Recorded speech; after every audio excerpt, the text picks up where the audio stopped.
A beloved game developer has been arrested by the Tokyo police on charges of corruption.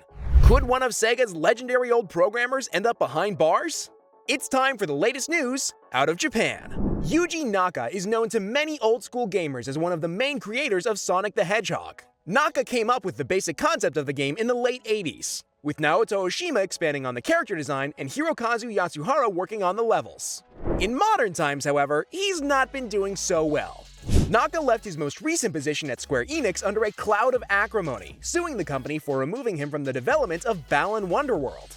That game was Yuji Naka's pet project, his attempt to build a new platformer in the vein of his classic game Nights into Dreams. Being removed from the project and Wonderworld's disastrous reception has to have severely wounded the legendary programmer's pride. And things will only get worse for the industry veteran now.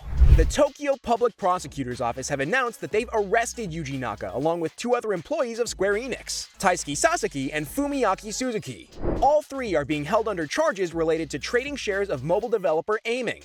It's alleged that they invested in the company right before Square Enix announced that they would be developing a new Dragon Quest title, Dragon Quest Tact, a free-to-play mobile turn-based strategy game. Think of Square Enix's answer to Fire Emblem Heroes.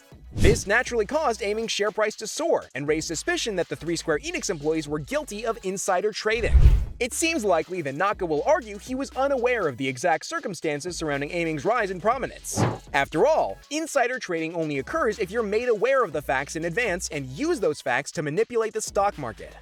If Naka hadn't been told directly about the Aiming contract, he's got a reasonable defense here. He may have just happened to pick up shares of an indie developer he thought was promising.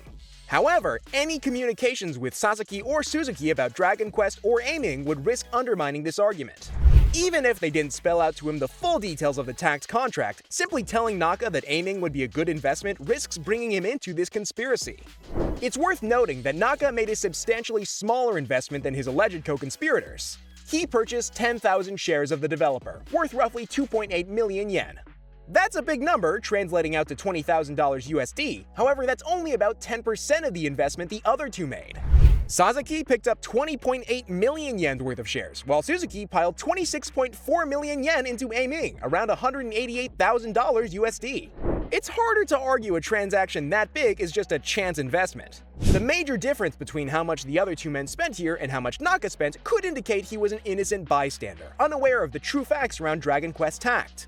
More cynically though, given Naka's rocky status within Square by this point, he may just not have had the funds to invest more deeply into Aiming. If found guilty, the three men face steep penalties. Insider trading leads to a maximum of 5 years in jail or a fine of up to 5 million yen, almost double what Naka invested in this scheme. The court would also seize any profits gained by this trading. Will the father of Sonic end up behind bars, or will he find a way to prove his innocence?